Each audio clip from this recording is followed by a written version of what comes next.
Yeah, hi. I'm happy to see you finally. Yeah, I'm happy to talk with you. Yes, me too. And congratulations for your YouTube channel. You have Thank a you. lot of people talking to you.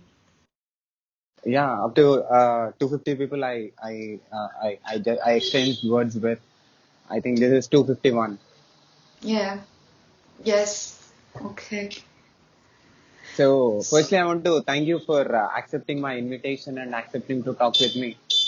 Yes, oh no, it's great. I'm very happy to be here. Thank you for proposing to me to talk to you. So, I thought to introduce you to my audience. Well, yes, I'll introduce myself then. Yes, my name is Leyla Cardena, and I'm a writer, and I'm the author of Becoming Insane, which was published and came out in 2019 April, if I remember correctly. So I'm trying to boost this baby up as much as I can. And I've just finished the follow-up to Becoming Insane, so it's a sort of trilogy. So, I saw two books that you have published. Yes, the first one was in French because I also speak French. It's also my mother tongue as well as English.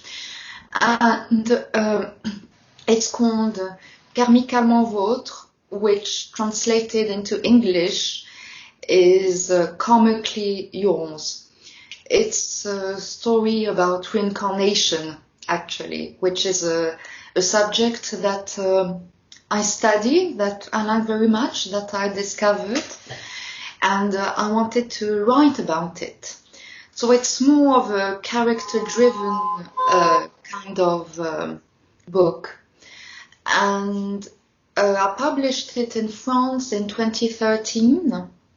Then I wrote Becoming Insane in 2015 and finished it in 2016, 2017, something like that. Then I found myself a publisher, good publisher, and it was published. I'll probably write in French in the future also, but for now on I write in English. It's I don't translate anything from French to English or English to French. If I imagine my story in English, I'll write in English. If I imagine my story in the French language, I'll write in French. So, you are from? I'm from Switzerland, Geneva. Now, normally the national language in Switzerland is German, but Geneva is very close to France, and because of its history, because of the history of the city, we were actually, I think, in the 1600s, something like that, if not no before the 1500s, we were French, so that's why we speak French in Geneva. So, you know German and French both. I never was good at German, so I'm not good at German. I tried when I was at school. We had German classes, and I just couldn't speak German well. I'm completely bilingual, French and English, but German, it's not. I'm not. No. So, are you a professional writer, full-time writer? Well, yes. Now I'm a full-time writer. Well, because I actually um, I decided to be a full-time writer, even though it would be better for me to, have a job for, of course, financial reasons. But I was a legal assistant before. in the Okay. corporate domain, and well, I just decided to stop what I was doing because I was 25, something like that, or 24, and I decided to pursue my passion. Let's say that now it's a little bit easier to be a full-time writer because everything has slowed down because of the pandemic. Yeah. So that's it. The problem with me is that I don't have only one story to tell. I have many stories to tell, well, to write, because I have accumulated a lot of ideas since I was 15 years old. So I have like a list of stories that I want to write and then publish. So this is a full-time job, but everything is about balance at the end of the day. It's about balance. I think that now that I already have Becoming Insane out and having good responses for this book, and once the second one will be published too, let's say it's like building a foundation. Once the foundation is built, then it will go easily. Everything will come easily, and I'll be able to balance work and writing. So you said you are a legal assistant for in corporate field. Yes, this is what I was. I was in an apprenticeship when I was 15 years old as an administrative assistant, and since I was formed for that, as everything that has to do with secretary work and legal. I also did night school in law, Swiss law, and I liked it very much. It was very interesting. I really liked it. But after a while, once you understand and feel that you're a little bit on automatic pilot because you want to do something else and give yourself the chance to do something else, well, you do not have the same interest anymore. So I just gave myself a chance. Also, I did have a burnout. So I was very exhausted, very, very tired. I needed to rest. I just didn't stop working and studying since I was 15 years old. It took me, I think, I didn't know how to relax and rest. Once I stopped working as a legal assistant, I immediately wrote my first book, the French one, and I didn't even give myself time to relax and rest, and I only, was able to give myself this opportunity once I understood that, I did what I had to do, and now I can rest for a while before continuing my writing. So you said you have a lot of stories in your mind, right? Yes, I have a list with some sort of chapters planned out already for the future writing. Every writer have their own way of writing. Sometimes you can just, be in front, sitting on your desk and be in front of a blank page, and that's it. You're writing, you already have something. But with me, it's a little bit like writing by numbers. I imagine and structure the whole story before I even write one phrase or one word. Then I planify the chapters to be sure that there's no problems in the plot or the logic of the story. And once I've constructed everything, then I write. It's my own way of doing it. So you said you was exhausted by being as a legal assistant in a corporate field. So can I say that all the stories that you have collected and which are in your brain right now are the stories uh, that you collected when you are into that field? Yes, well, I think even since I was 11 years old, even though when I was 11 years old, I was just a kid and I didn't have ideas that were as well built up and constructed as the ones that I have today. But even though I was working as a corporate assistant, a legal assistant, I still couldn't help myself to have ideas and imagine. Uh, when you're a creative person, no matter what medium you use, whether it's writing or filming or painting or uh, doing music, writing music, um, there will always be that spark of creativity that will show up no matter where you are and no matter what you do. Writing or creating something is not just a question of wanting to do it. It's needing to do it. You need to do it for yourself first, and then, well, you share with the world. So you needed a medium where you can express yourself, and can I say that you thought that writing is the best place and where you can open yourself and tell what exactly you feel and which is there in your imagination.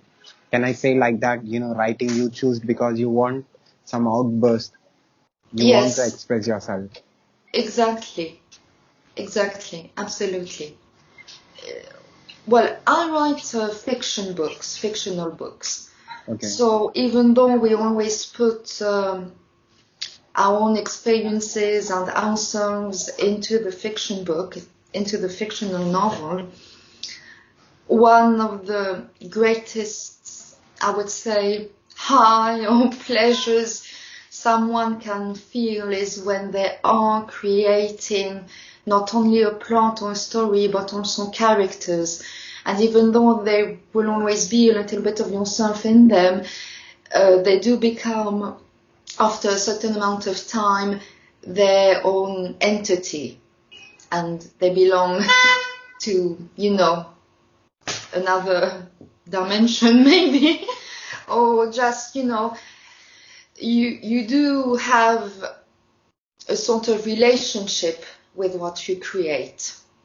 You don't see your novel or whatever it is, your film or painting, as an object. You have a special relationship with what you have created.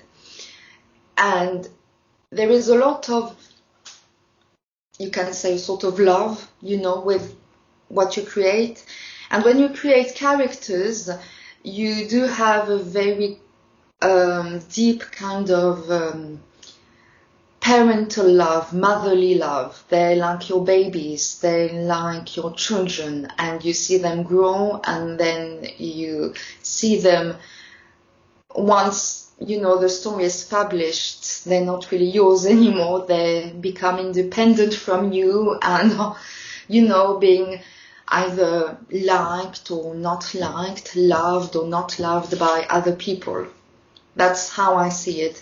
I don't see my writings as being just objects. They are just a medium in which you express yourself, in which you invent, you create, and there's an exchange.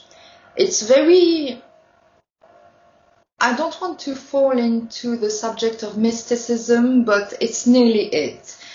It's very special. It's very special because when I have ideas and I imagine, I like to listen to a lot of music because it helps me visualize. And so once I do visualize a specific scene or atmosphere or my characters, I then translate what I see or imagine on paper by writing. And once you have it, once you have the logic of the story, and you have created your characters, you do feel a sort of high. You do feel a sort of, dedication.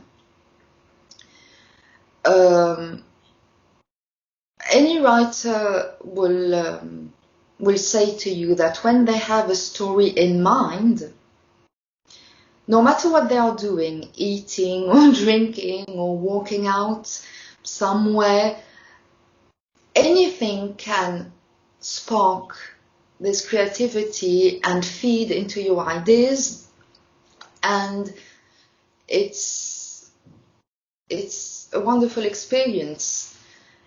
And you don't just write as if it's a job. You actually breathe your story. It's in you. It's in every inch of you. Everything you see,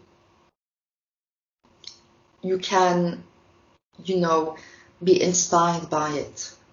That's why I think it's important that writers and any kind of artists have an open mind, learn, and especially learn about things that are different from you.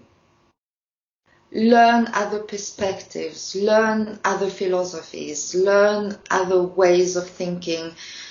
And there are so many subjects to learn about, and today with the internet, as long as you're capable of basing what you're learning on good sources, scientific sources, proven sources, well, it's like a candy bar. You just serve yourself. You just, So, you was a legal assistant in the corporate field, and now you became full-time writer. What is the difference that you are observing in yourself as a writer and as a legal assistant? Is there any change in you personally? Well, I would say that the biggest change, and that is very obvious, is the fact that I work from home. I don't have my own office or anything like that. And when the pandemic came and we had to put ourselves in lockdown, I was already prepared because I was already working from home. So that's just something that is obvious. Of course, I do not write my novels like I write a professional email or document. The language is still English because I used to work in the international domain for corporate. But of course, there are certain terms and phrases, of course, that are too professional, that you cannot put into your writing, because you have to be realistic. My characters, they are from New York in the 80s, so they have their own ways of expressing themselves, their own manner of talking, their own ways of, being angry, exclaiming, or things like that. I suppose that my English got better when I worked in the international domain, of course. But again, you don't write a novel like you write a professional email or a legal document. It's completely different.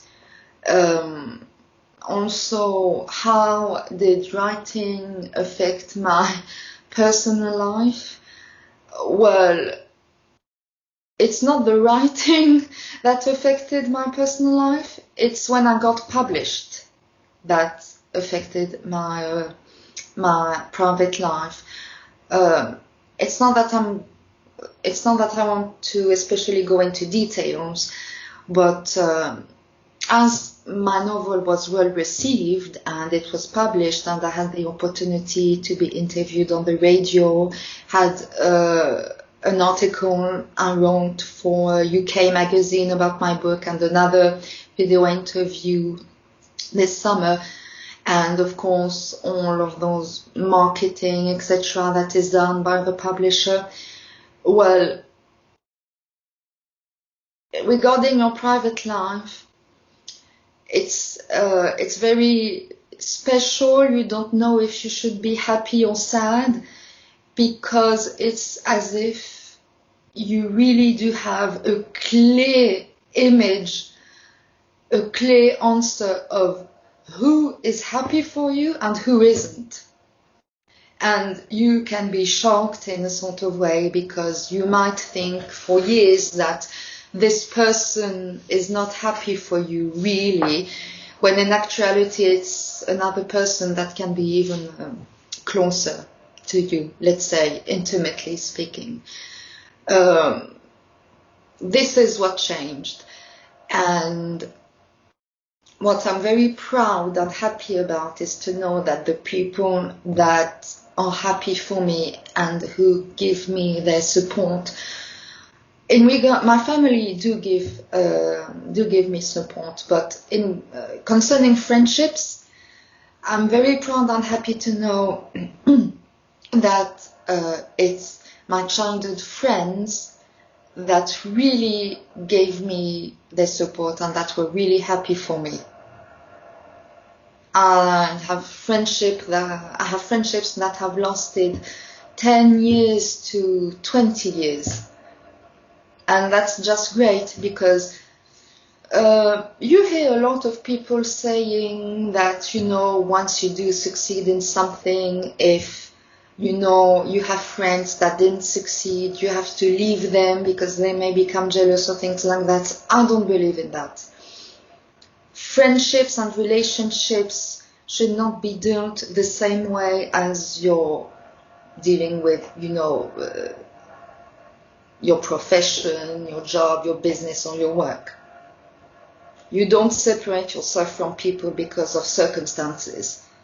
You do separate yourself from people if you're abused or if they did something to you that is, really, that makes you really angry and things like that. But you don't separate yourself from people because of circumstances. That's not how I see it. You separate yourself from people who mistreat you. And unfortunately, there was a particular person that was not happy for me when I got published, and that I had to break up with, because you don't want to be with someone either in friendship or any kind of relationship that becomes a competitor with you and that have a lot of insecurities, to the point where, you're literally being insulted in your face and they just don't care. But I'll always be proud of my friendships, because me and my friends, especially my best friend, we went through a lot when we were young, even before we were teenagers, and I'm very proud of that. Never, when you have a friendship that has lasted 20 years, you don't just separate yourself from people, from this person. It's not possible. So I'm sure in being in that corporate field, I'm sure you have seen, in your personal experience, you have seen a lot of perspectives. And while preparing a legal document also, you will be going through a lot of points. You will be observing a lot of points. You will be concentrating, focusing on different issues. So how Yes. that helped you in writing? It helped me because of the research I had to do. How to be analytical in a certain way, and how to do research. When you work in the legal domain, whether it's the commercial civil domain. Well, for me, it was more commercial. It's all about doing research. If you have to prepare, for example, a document about, I don't know, let's say the statutes of a company, well, you have to do research on this company, you have to read, you have to be analytical, etc. And this is what I took from my job, is that when I have an idea and I want to write a particular story, I do research. For example, let's say I create now a character that's, well, for example, my two characters in Becoming Insane that are from New York in the 80s. Well, what does that mean? It means that no, I'm not just going to create characters that are from New York.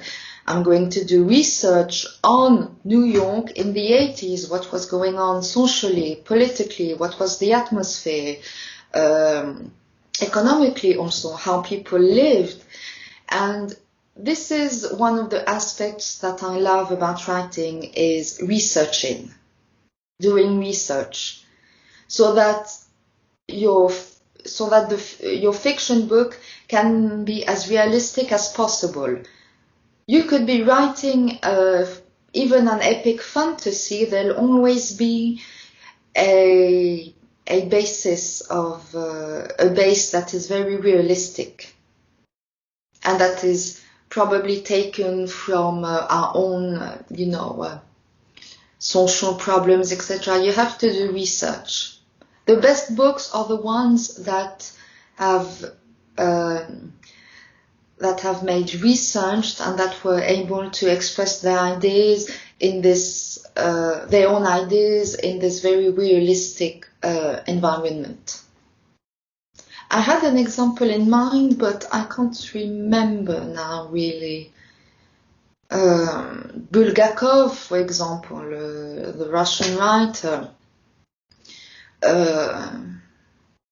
Well, I think any story has a basis in reality, because this is what we did since the world is the world. With mythology, we explore very realistic situations and add a very artistic, if not a very magical atmosphere to it. So, Becoming Insane. Yes, well, Becoming Insane is, of course, I would say, a book that reveals my own experience with OCD and panic attacks through one of my characters. There are two main characters in this story. There's Jack Vane and John Crane, who are childhood friends, and they live in the same neighborhood, which is something that I lived myself, which I experienced. And it's a thriller because I'm more inclined into writing thrillers and a bit of horror than I am inclined to writing romance. I don't write romantic books because I don't know how to write romantic books. I just don't know. But Becoming Insane, what I wanted to do is to create, first of all, a very underground atmosphere, the type of atmosphere that you can only find in some sort of a Pink Floyd kind of movies and music videos and music, because of the years, because the story takes place in 1987 and the characters are already in their mid-30s. So there's this whole culture, musical culture, that comes into play. So I wanted to create this very underground and gritty atmosphere. I didn't want to create anything that is polished. It's not that it's not my kind of thing. It's just that for this particular story, it needed to be, dirty, underground, and gritty. And even though the story talks a lot about the mental health of those two characters, it's more precisely about their relationship with their own creativity, with the mental health. So, because you have one who wants to be an animator and the other one a writer, but he's still not published. And they really are battling not only against their own imagination and their own fears, but also against what we think should be the life of an adult. Like either having a very high status as an intellectual, as a writer, or, already being married and having a family, going to a job and going home. It's an internal struggle, and this is what they are struggling with, while at the same time there are some exterior factors that will drive them to a sort of psychosis, and it is through this particular psychosis that there are certain things that are revealed that they have lived. There is an external danger that is targeting them, but I wanted this external danger to be seen through the eyes of the characters. It's internalized. You as a reader can search what or who that danger is through the symbols that are given in the character's thoughts and imagination. This is the gist of it, let's say. Okay, so the second book, which is coming after the Becoming Insane. Yes. It is a connection with the first book. Yes, absolutely. It follows the plot. Okay. It continues the plot until it has a resolution, and at the same time we dive deeper, even more into the characters, but also into the environment. For Becoming Insane, the first one, there's a lot about family.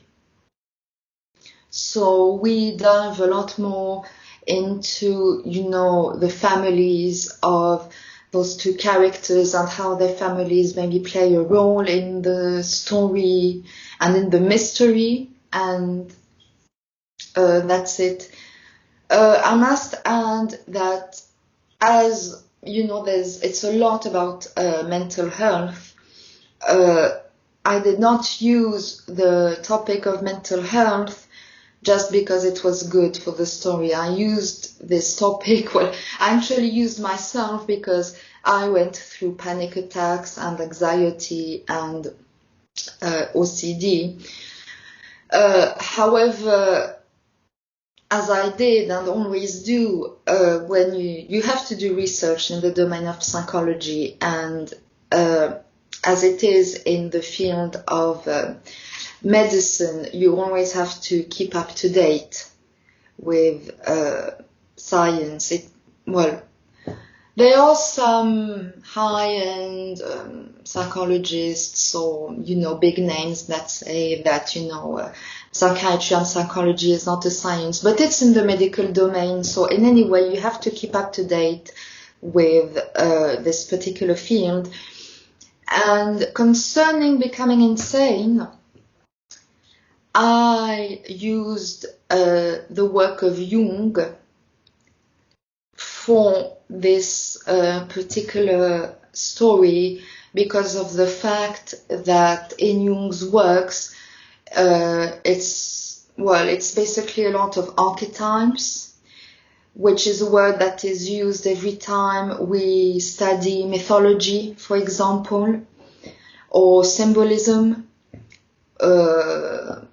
And of course, it has to do a lot also with creativity and our own imagination, and also the collective imagination, and how we all relate to a sort of a very to a creative work, to something. It's well, with Jung, Jung did go a lot into mysticism at the end of his life compared to Freud, but Jung was really a fit for becoming insane, because I was writing about two creatives, and everything that had to do with fairy tales and archetypes and also mythology had to be included in it. So it's like having a story inside of a story. So, what is the effect that you wanted to create using the sound called "Becoming Insane"? And who is your targeted audience? Well, it's crazy because there are a lot of people that read a lot of different kinds of books that really like Becoming Insane. But I think that ultimately my target audience will be, well, first of all, any age except children. It really isn't for children. I'd say from the age of maybe 15 or 16. That, well, like, love horror, even though the horror that I wanted to convey in Becoming Insane is actually not the scenes where things that are supposed to frighten you. That's not the real horror of it. The horror is the tragedy. I think that is something that any horror writer will understand. The horror is not in the monsters or in the ghosts or in the apparitions. It's in the tragedy, a personal tragedy. Well, I suppose that the targeted audience will be anyone that loves thrillers, horror, drama, but I would say also any kind of person that likes something that is a little bit out of the box, something that has at least tried to be different or retro. But I think that anyone can give a chance to read it, because people are usually open-minded. You don't just stick to one genre. You read a lot of other genres too. Well, I'm a curious person, so I won't read just one particular kind of books. I'll read any kind of book. Whether good or not good, that's subjective, but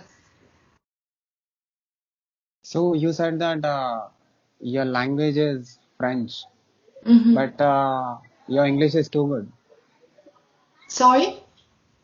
You said your language is French, Yes. but your English is too good, too deep. Well, the thing is that that's because of my ethnicity. I have a lot of different origins. My father is Moroccan, and my mother is half British and half Spanish, or Catalan to be more precise. So as my two parents worked, I used to spend the day with my grandmother, and my grandmother being British, she used to talk English to me, and so this is how I learned English since I was a baby. I talked English and wrote in English as well as French, so that's why.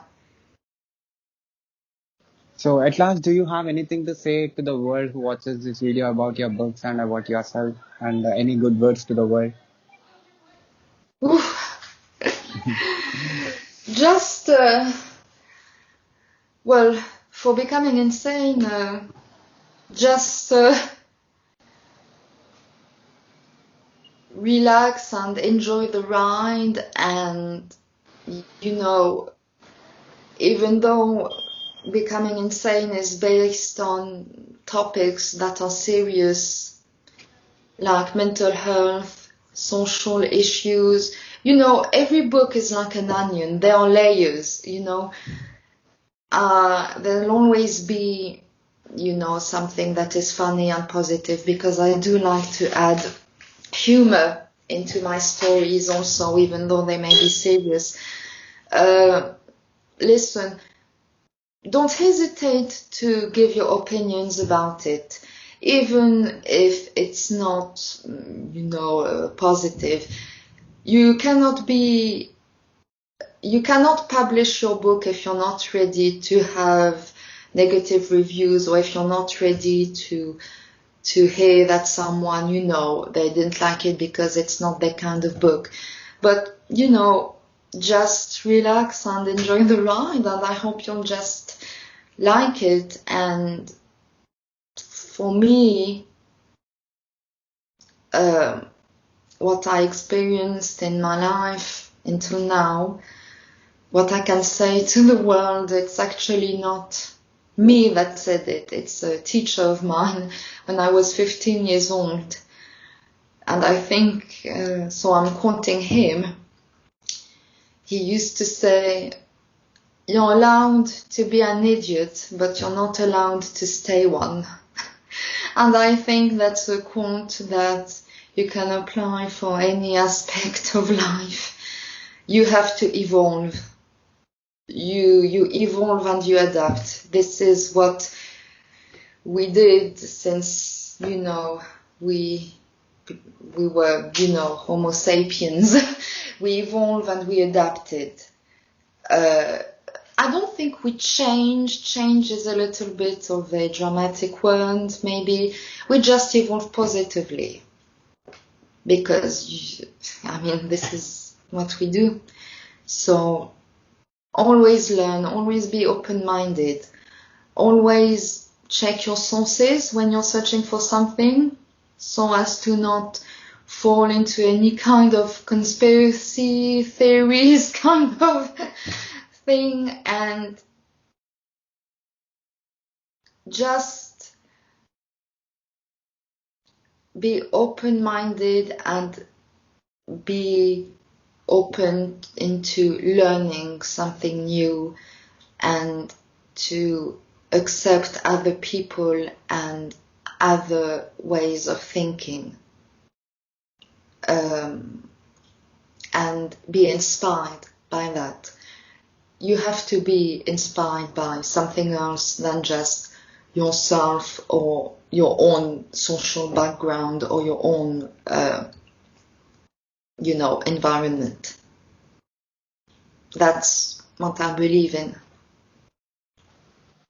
So at last, have you seen any previous videos of mine on YouTube? Yes, I saw the one you made with P.L. Stewart, who's also a writer, and D.B. Carter. Yeah. You have, yes, so I'll continue watching them. I'll continue watching because you do have a lot of videos, a lot of interviews. So what you felt after watching those two? Sorry?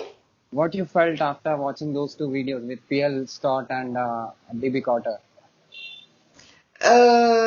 What I thought about the videos, well, I Yeah. thought they were great. P.L. Stewart, you know, he looks so relaxed in front of the camera. I'm nervous. I was a bit nervous, I must say. As I said, you have to be open-minded. Any writer and any artist will inspire you also. And even though we may be a little bit in the same journey, we're all very unique. We all have our own ways of writing. We all have our own ways of creating. And it's just, you know, it's just great it's great to be able to see them express themselves too, and not just, see what they are writing on Twitter. But that's that I really found beautiful friends and a great community in the writing community of Twitter. Really, really I did. It's a great community, very open-minded. So, as an observer, as a writer, what do you think about this observation called you are seeing a lot of videos in my list, different people talking, only I think you have saw only few videos. So as a writer, as an observer, you're a very good observer. You was into the legal system, and now Mm-hmm. you are a writer, Mm-hmm. professional writer. So what do you say about this observation? About the videos? Yeah, different people talking about different things.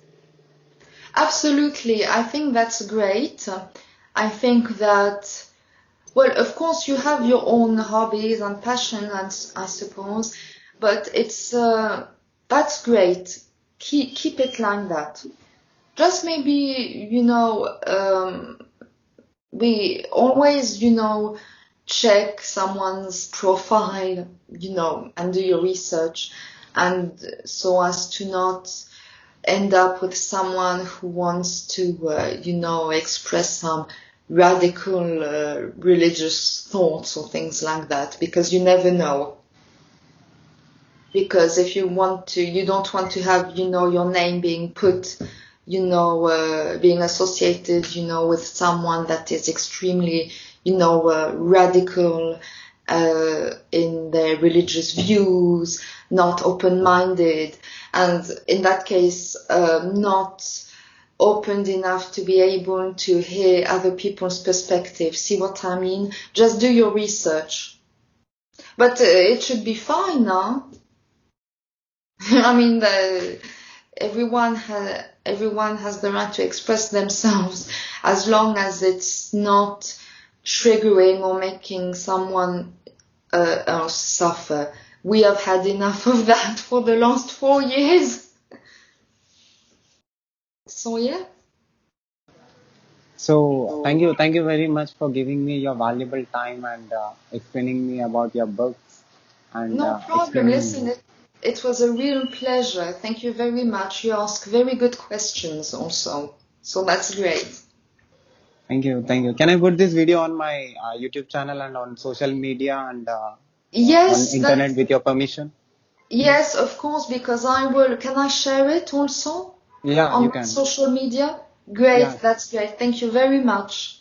yeah. Thank you very much and keep going and do what keep going and do what you love and keep inspiring people. Yes, you too. Continue because it really is great. No, just continue. Yeah. Thank you. Thank you again. Thank you again. Bye.